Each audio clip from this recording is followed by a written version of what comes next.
Welcome to One and a Half Brains, the podcast where we discuss the good, the bad, and the funny of neurodivergent. Why one and a half brains, you ask? Well, my co-host, Braden, literally has half a brain. And Jacob, on the contrary, has an incredibly active brain, which I will do my best to keep up with. We hope you enjoy the show and, our comic relief. We now return to your regularly scheduled One and a Half Brains podcast. Yeah. Thanks to the holiday season, for one thing. Yeah. And hope you guys had a wonderful holiday break and, have had a great start to this 2025 New Year. We kind of had a bit of a hiatus. Yeah, a delay with... Well, we're coming at you live from the new and improved Hollywood Mansion / One and a Half Brains studios, so... Yeah, as you probably heard in the last episode, my wife Emily and I just got possession of a townhome in hopes of pursuing bigger visions that we have, of course. Talking of which, isn't that our episode topic this week? Yeah. Month? Yeah. Visioning and goal setting, everyone. Yeah. Yes. I've never really found the term New Year's resolution that motivating. Appealing, it's not motivating. It's not appealing. Yeah. To me, if it's a New Year's resolution, I've always failed at a resolution. Yeah, because it's like, it's the new year, and then like a month down the line, it just doesn't. Yeah. It doesn't hold any water anymore. No, because like if you tie your goal to a certain occasion, I just find it pretty hard to maintain. And I don't know about you, but goal setting is part of my everyday life. Like, completely. I'm focused on the bigger vision. It's... Yeah. What did you call it? Something like finite versus infinite game? Yes, there's two types of games. Finite game, which is... very attainable and smaller picture. Yeah, there's a beginning, middle, and an end. Where the infinite game, which is what we're all unwitting participants of, there's no such thing as winning global politics or education or business. These are all games that have no finish line. So we may never achieve an infinite game, infinite game, but there's no winning an infinite game. I think is what you're trying to get at here. Yeah, it's small picture versus big picture. Yeah. If you want to extremely simplify it. Yes. Yeah. Yeah. So. Yeah. Yeah. Of course. Our finite goals are fully attainable. And I think attainability is a real struggle for people when they set goals. And not only that, but attainable goals are also habit forming. Yeah, and some of the things that the infinite game provides is the ability to pivot. Like, for example, I've used the analogy where someone, if you're given the clear instruction of walking from one end of a room to the other. Now imagine, for instance, someone all of a sudden out of nowhere puts a chair in front of you. Or starts throwing obstacles in your way, like excuses. Yeah. Or, you have to do it blindfolded and hopping on one foot. Or something like that. Yeah, because there's challenges along the way that present themselves, no matter how good things look on paper. And strangely enough, Braden, the thing I find is you can never see all the challenges that are going to hit you all at once. Yeah. Even the best laid plans. For example, this podcast has obstacles thrown at it that you cannot foresee. Yeah, well, the definition of the infinite game is both. It has both known and unknown players. The rules are changeable. You can play however you want, but the objective is not to win or beat your competition. But the objective is to succeed where you can. to perpetuate the game. I mean, do I have that right, that the objective is to kind of see where, like, succeed where you can?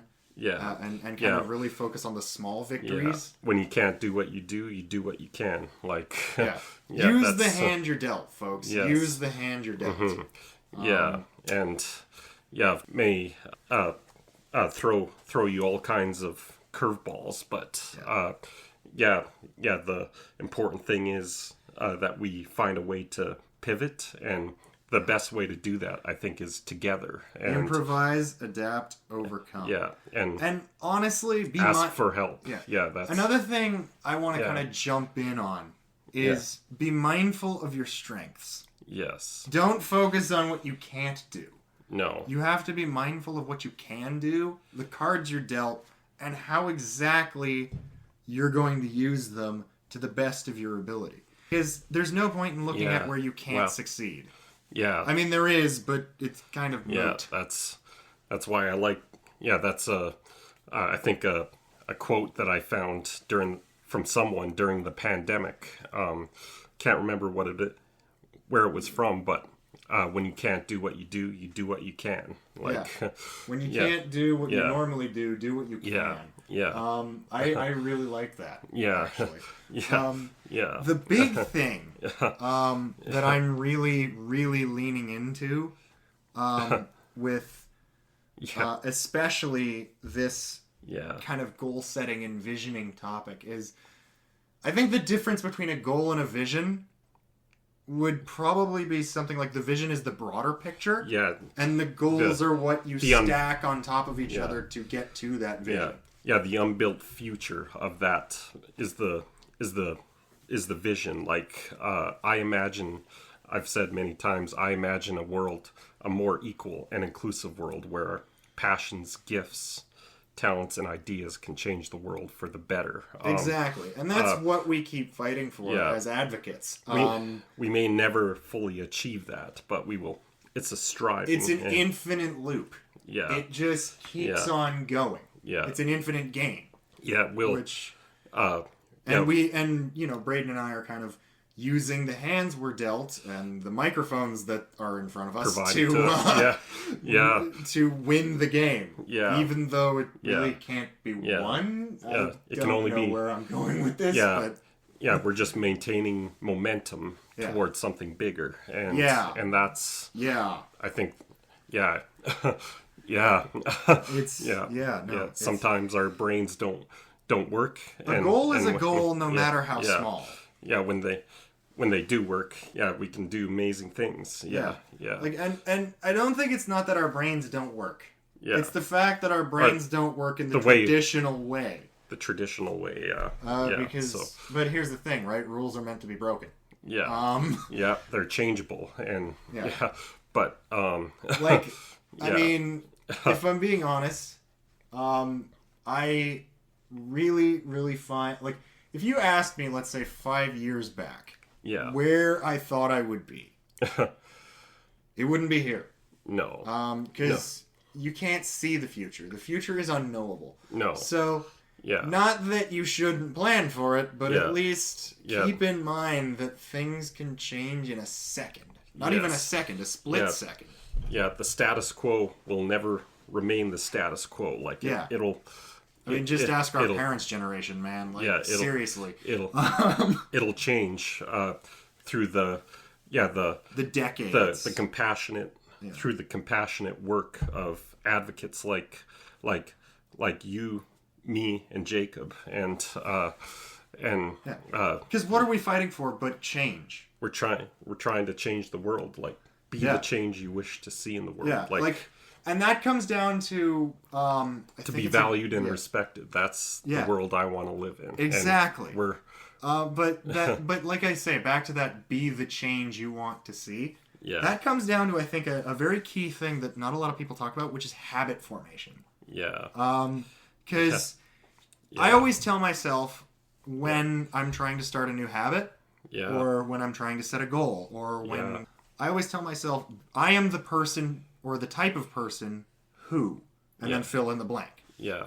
And I learned that from a guy called James Clear, who does a lot of, like, habit formation techniques. and what have you. I don't know if you've heard of him, Braden, but... No. I'm going to have to look him up. But I am the type of person who... Yeah. And then fill in the blank. Yeah. Because that will immediately make you want to be that person. Yeah. And it's not even...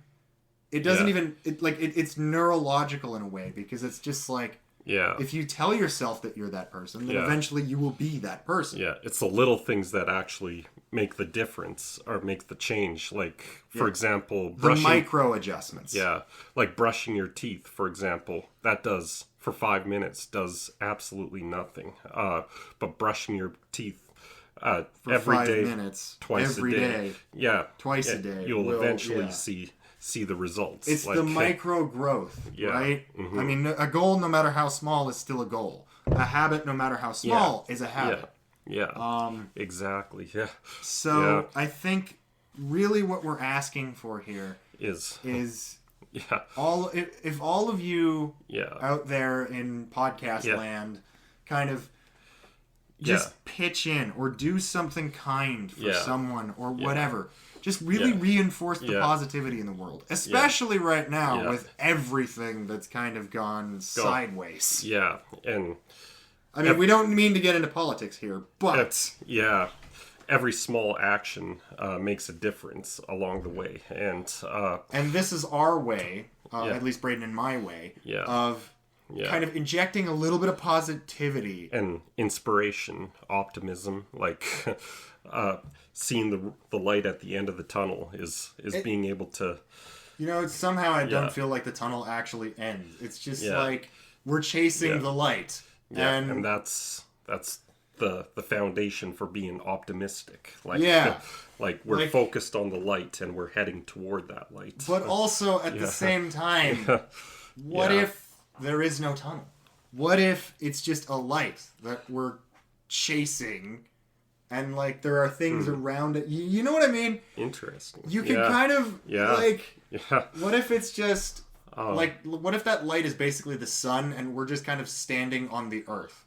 Yeah. Because you've heard the tale of Icarus where he flies too close to the sun? Yeah. Yeah, so... And the key to setting a vision in that perspective is... The light is whatever you want it to be. Like maybe what's the type of life you wish to like maybe the light isn't the goal, but it sheds light on the goal you want to see. Yeah. Right? Yeah, it's changeable. Again, there are multiple different perspectives. That's all I was trying to illustrate with that massively rambling analogy. But And of course we have one perspective, which is to inspire, inspire others. I think at some point, if we ever put this, if we ever get like a comment section or a live episode, we should actually have like a testimonial kind of like speaker's corner type thing. Not so much testimonial, but we want to hear from you at some point. Because we can't do this ourselves forever. Together is better. As I would say, neurodiverse individuals or neurotypical individuals, whoever is listening to this, we are stronger as a unit. Strength in numbers. So we're just like I've done a lot of work with Simon Sinek's Start With Why. Having a clearly articulated why, or not having a clearly articulated why, is like going on a spontaneous road trip with your friends. It's fun for all of 5 seconds. Yeah. Then you realize, oh crap, we forgot everything. You'll absolutely see some amazing things and have some amazing experiences. But it's kind of fleeting. Yeah. But imagine you know your why. You go on the same spontaneous road trip. You still have those amazing experiences, only there's more value and there's worth. More direction. Yeah, and that feeling that you're heading towards something bigger. It kind of comes back to this thing, because I distinctly remember we met long before we decided to do this podcast back in 2022? No, this was in the before times. Like the youth initiative. The youth initiative that you spoke at. I think Yeah. it was like 2016 or something like that. Yeah. And this guy comes up, and, you know, most of us in the audience are kind of thinking, okay, and why should we listen to you? Not to be rude, but it's kind of what most people think when they go to a long, drawn-out seminar, right? Yeah. And yeah. you did this workshop where you helped everybody find their why. Yeah, their with purpose, the- cause, or belief. So that's what the why is. It's, So, objective. Yeah. and yet, probably about almost 10 years later, here, like 9 years later, here we are doing a podcast together. Yeah. Like, Because the words may change, but the passion, the commitment, the drive. Because we both have stays the something to same. say. Yeah. And we see that in each other. Yeah. And we just Oh, man. throw it out there because why the hell Yeah. not? Yeah. You know? Yeah. If you if you don't like it, send it back. Like If you don't like it, take a hike. no. Not literally, of course, no. but Yeah, you know, like we want people that are motivated and inspired to help be a part of what we're trying to build here, which is like, and I mean, we're not that, you know, bad of people. I don't think we're like we're right and you're wrong. That was never the reason that we did this. No, that's we started a narrow hanging out, mindset. Yeah. and we started hanging out, and we just realized that we had so much to say that we just decided to start recording it. So and of course with Jacob's improv talent, I of course have to really step up my game as a speaker and as a writer to. I wouldn't be say able as a to- writer, but no. dude. You're almost a published author. Let's be real here. No. Come on, man. We're You don't have to step up your game to compete with me as a writer. No. As a speaker, maybe, but Well, even then, it just takes you a little extra time to say stuff. That talent is like built within you, like it just oozes out. Like whenever I see I'm an see you oozy doing sponge. like it, I'm like, how does he come up with this stuff? Like, how do I respond to this? And I mean, no, it's you know what, dude? It's just all I'm saying. I is, still don't know how I came up with the pancake with emotional baggage. That will forever live in infamy because I still don't know how the hell I came up with it. Yeah. And Braden will never let me hear the end of it. So Jacob did a short improv skit. It was a prompt that we were given, which was another name for pizza. And somehow I decided to come up with a pancake with emotional baggage. Yeah, it was a very intimate setting, and Grindstone Theater tends to be. It's like a really, to give everyone context. It's a really, really small, really, really dark room with a stage at the one end. Yeah, I just about came out of my chair like when Jacob when I said that. when you just blurted it out, like, how did he just it's you a just skill. pulled that out of your back pocket? Like, But weirdly, it's a skill that can be taught. It's not something that I have innate within me. No. Yes, there is such a thing as raw talent, but it can be honed. Oh, absolutely. As you probably no doubt are aware of as a writer.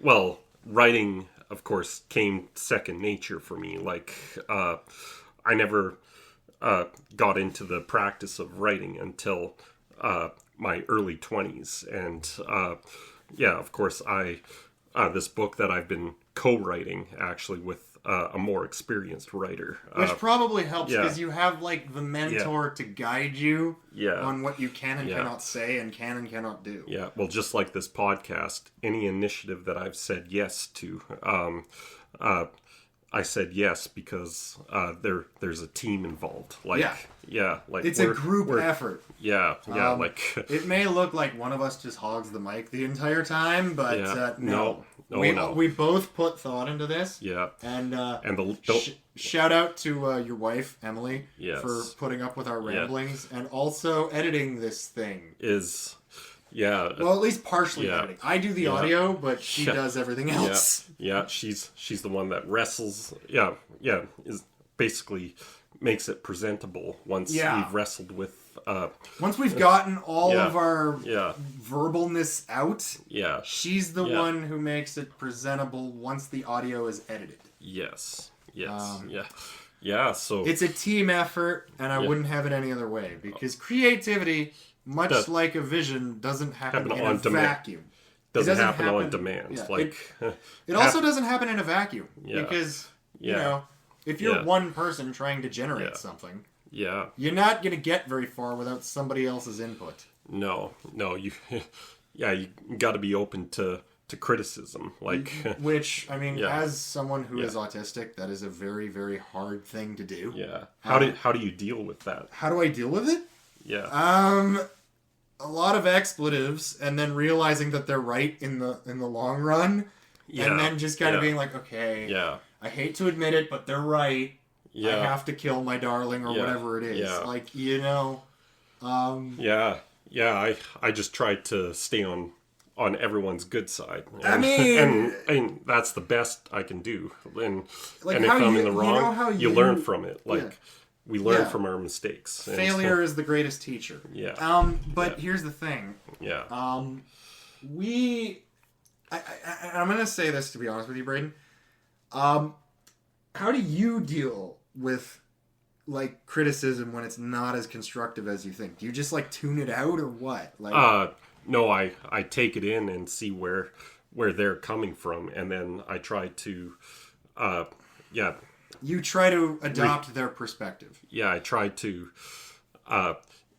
more like include their perspective in what messages we're trying to get across. I guess they say what doesn't kill you makes you stronger, yet somehow it's kind of interesting because criticism is such a double-edged sword. Yeah. There's positive ones, and then there's negative. And then there's like negative, and then there's like the super negative stuff that nobody likes. Yeah, the positive shows us affirmation as to where we're going, whether we should continue moving forward. But and the negative, and like the super negative stuff is mostly done by keyboard warriors on like social media.